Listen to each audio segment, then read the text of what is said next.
Welcome everyone to the Insight Meditation Community of Charlotte. Can everyone hear me okay? Thank you. You might want to take a little stretch after our meditation.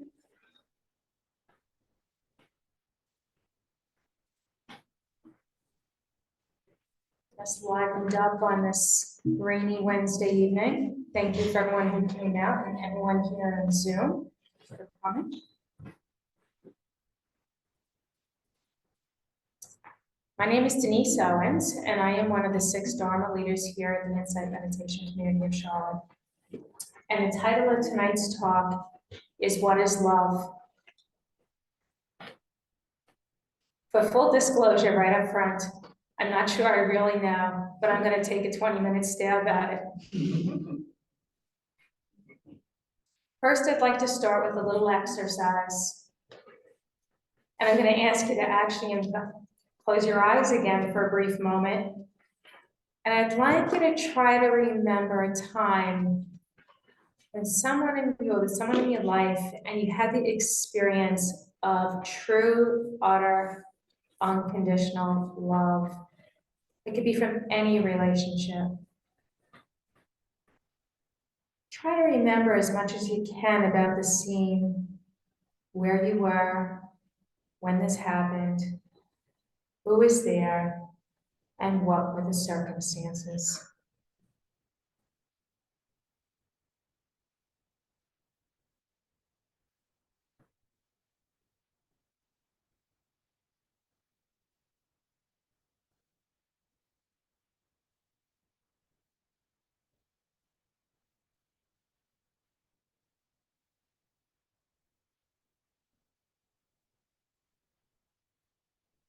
Can you remember the feeling?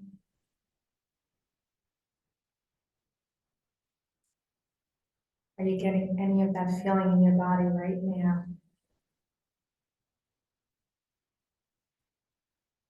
To yourself, can you describe that feeling?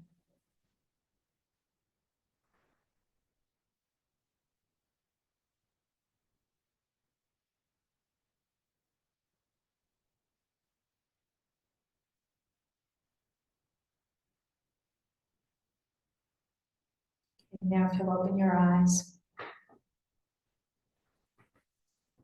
Recently, a friend of mine mentioned love seems to be a concept with such little agreement that if something can mean 10 things, perhaps it doesn't mean anything.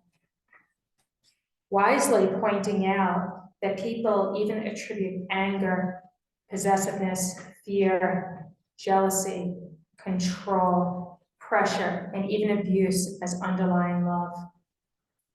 Also noticing that the concept of being in love is rooted in fear of loss and clinging.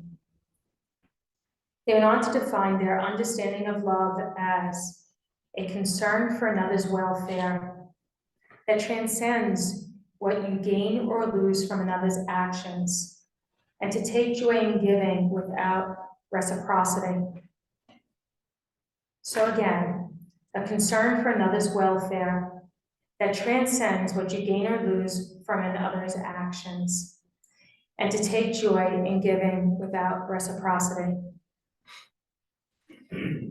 It seems to me this definition includes what are called the 4 Brahma Viharas, or divine abodes taught by the Buddha. Metta-loving kindness, compassion, empathetic joy. This is joy for the good fortune of another. And equanimity, maintaining a balanced demeanor, not needing something to be different than it is. In addition to the Brahma Viharas, this friend's definition also includes generosity. So I thought it was an excellent definition, but I don't believe that love doesn't mean anything. Perhaps it means a little something different to each of us. I think love is hard to define. It's like trying to define the word space. It's not easily measured with a standardized tool. Robert Holden says, this is because love is an experience. He says, no arrangement of words or ideas could capture the whole truth. I do believe that love is an experience, an energy of true connection. Many years ago, a couple psychologists requested that I consider and write up what love means to me. So I did my usual thing, and I gathered up my resources, looked up my definitions, and wrote on the subject of love. I thought I did a good job. Perhaps one of my professors might be pleased with my work. The therapist was not. He actually was rather pissed off at me. And he was correct that I didn't do a deep dive to try to understand what love really meant to me. So recently I sat down to take a deeper dive to uncover what I really think love is. And I would like to share what I originally came up with. Mutual gaze without retreat. Warm touch without recoil. Caring soft tones without veiled abuse. Tender words without manipulation. Thoughtful honesty without ulterior motive. Mutual support without fear of abandonment for times when I have been imperfect. Giving in mind, body, and spirit for the well-being of another without fear of being exploited. Voluntary vulnerability without fear of harm. Courage and stamina in another's trouble with unquestioning self-sacrifice. Utter gratitude for the other without possessiveness. Courage to ask for forgiveness without fear of retribution. Generosity to gift forgiveness without resentment. And to be valued without condition. I know Elizabeth Barrett Browning, but does my definition pass the Dharma test? I've chosen the metta loving kindness practice as a bar to measure it against. Metta is a way of living in loving kindness and loving friendliness, an unconditional state of respect, goodwill, and caring for oneself and others no matter the circumstances. In our metta meditation, we say phrases of goodwill to set the intention for loving kindness. In her book, Loving Kindness, Sharon Salzberg lists the classic 4 phrases. May I be free of danger. May I have mental happiness. May I have physical happiness. May I have ease of well-being. She continues, we wish that we may know safety and ultimately wish that all beings have freedom from internal torment and from external violence. May I have mental happiness. If we felt less fearful and trust our ability to love, we would have mental happiness. If we could relate skillfully to the torments of the mind that arise, not nourish or cultivate them, we would have mental happiness. May I have physical happiness, wishing freedom for physical pain and wishing harmony in our bodies, so that physical pain does not devolve into internal torment. May I have ease of well-being. We wish the elements of our day and our lives to be free from struggle. She also recommends the phrase, may I dwell in peace. Do my thoughts of love invite these states of being? Let's take a look. Mutual gaze, warm touch, caring soft tones and tempo and tender words, without recoil, without retreat, veiled abuse, or manipulation.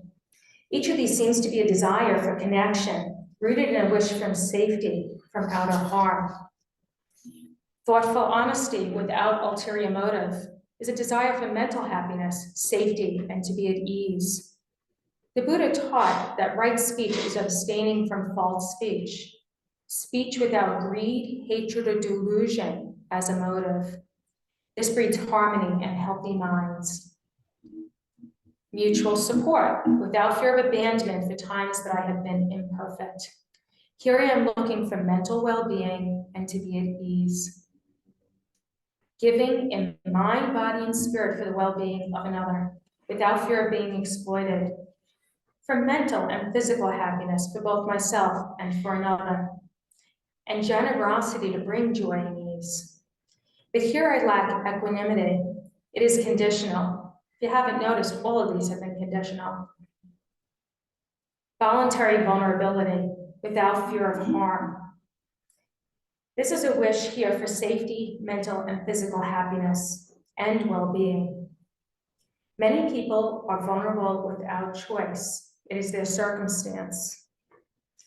But I can choose when I can open myself up and have the luxury of voluntary vulnerability. I can open myself up either because I think it is for the benefit of the other person, or because I want to extend an opportunity for trust and connection. And I believe there to be a low risk of harm. Courage and stamina in another's trouble with unquestioning self-sacrifice. I believe this is imbued with loving kindness, compassion, equanimity, and generosity. A desire to create ease and well-being for another. Utter gratitude for the other without possessiveness. For mental happiness and a state of non-greed, a genuine desire for the other to have freedom to do what is best for them, and in understanding the impermanence of all things. Courage to ask for forgiveness without fear of retribution. This is a wish for mental happiness and ease of well-being.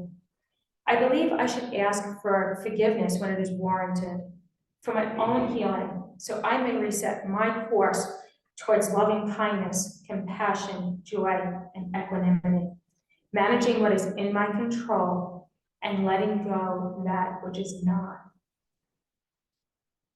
Generosity to gift forgiveness without resentment, for restoration of inner and perhaps even outer harmony.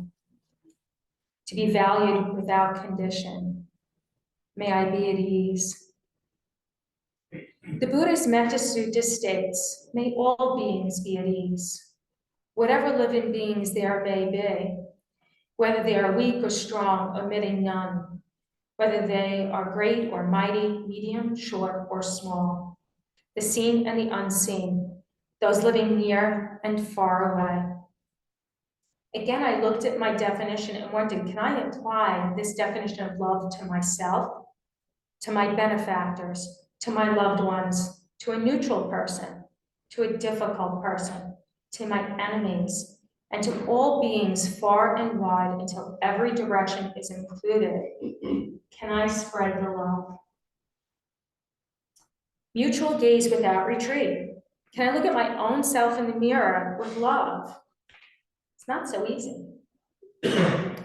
Mutual gaze is a bit easier with loved ones. But for a neutral person, that might be a little creepy. Right? For a difficult person, a mutual gaze without retreat might be a sign of aggression and standoff. And for everybody, no way. Not for me, anyways. And I believe that would be the same for warm touch and recoil. Gotta stay out of the creepy zone. Now, regarding tender words without manipulation and caring soft tones and tempo without veiled abuse, I would benefit from doing this more for myself and to stop calling myself bad names. I can temper myself for a loved one and for a neutral person.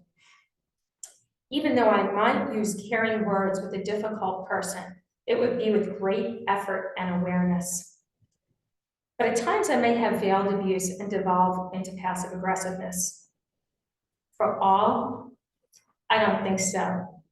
If some of all cut me off on the road, it would not be leading to caring soft tones and tempo.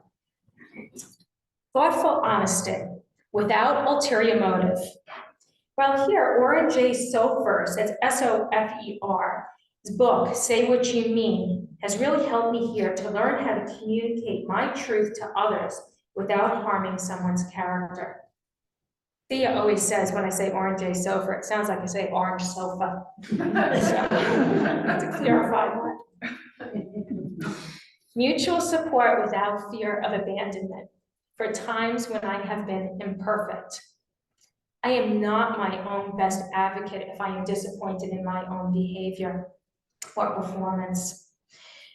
For a loved one or a neutral person, I can usually be supportive because I understand that we all make mistakes. But for a disagreeable character, it's not as easy. I may support them, but likely I won't forget what they've done. Support for everyone, I'm just not that generous yet. Voluntary vulnerability without fear of harm and giving in mind, body, and spirit for the well-being of another without fear of being exploited. For myself, now I believe that self-care helps me to function better and to be more agreeable, thus helping me to be more generous with others. For loved ones, well, for some, I can be generous in mind, body, and spirit for their benefit, but for others, no. I wouldn't trust them to not take advantage of me. For a neutral person, I'd have some boundaries.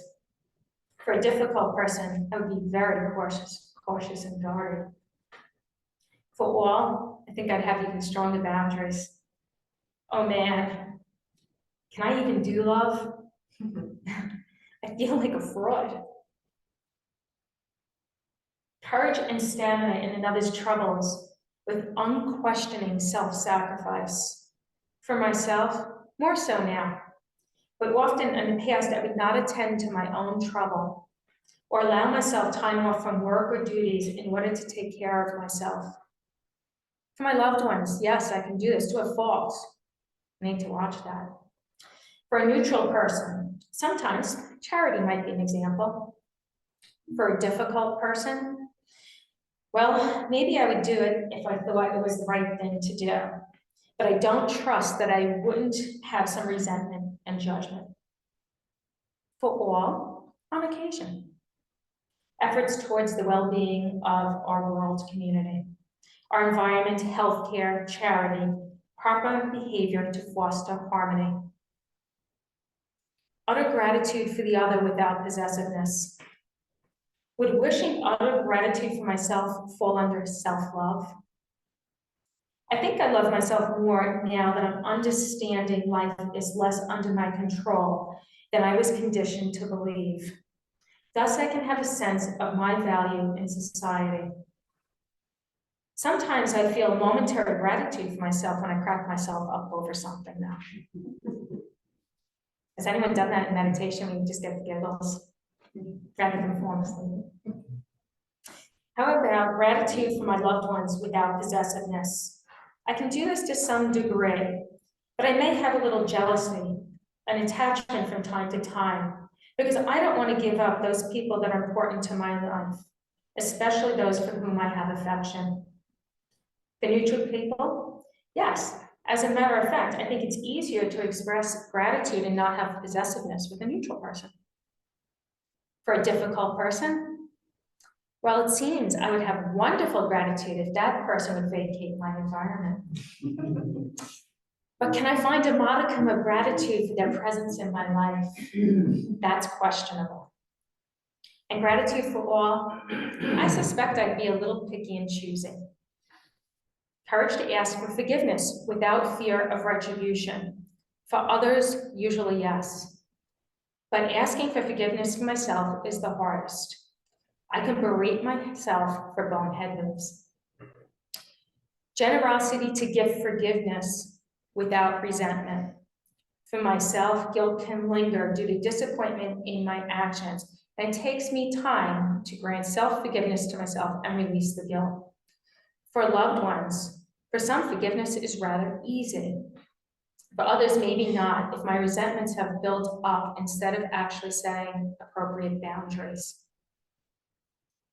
For a neutral person, usually, I can forgive. For a difficult person, it depends upon how big and thick the wall is that I have built. But I can give forgiveness for all, probably not. Not sure about that. To be valued without condition. For myself, nope. For loved ones and neutral people?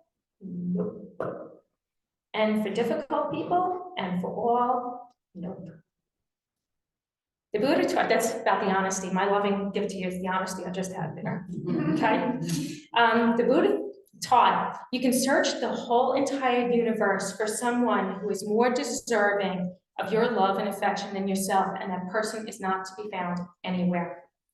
I read somewhere a time ago that most people have unconditional love for their children. And the children come to know that unconditional love. As we age, we not only grow out of that cute child stage, but we take on our individual identities. And then perhaps get a little separated from that unconditional love. Perhaps unconditional love would be more accessible if we could all see the child in each of us. The child that believes in the goodness has the hope and has the enthusiasm for connection. In doing this exercise, I realize my definition for love is what I want, but not unconditional love. It is attached to desires and aversion to my suffering. I needed to go back to the drawing board. So maybe this next definition might be a little bit better. What is the experience of love to me? An energy of energy of safe connection, rooted in genuine positive regard, caring contact born of goodwill, caring, honest, and tender words, and wholehearted listening, authentic support, though we are perfectly imperfect, giving in mind, body, and spirit for the well-being of the other with freedom from expectation, voluntary vulnerability out of compassion, courage and stamina in another's trouble with unquestioning self-sacrifice, out of gratitude for the other without possessiveness, courage to ask for and extend forgiveness for the gift of inner harmony, perhaps contributing to outer harmony, and to be valued without condition. Thank you for your kind listening to my efforts to better understand what love means to me. Perhaps over the next day or two, you might become aware of experiences and examples when you are touched by moments of love. And maybe, like when you buy your car and then you notice everyone else is the same color and car as you do, maybe when you feel this sense of love and you start having that awareness, you might see more moments of this awareness everywhere you look. And maybe you'll have the gift of a few moments in your day to investigate what love means to you. Your definition, if you don't have one already.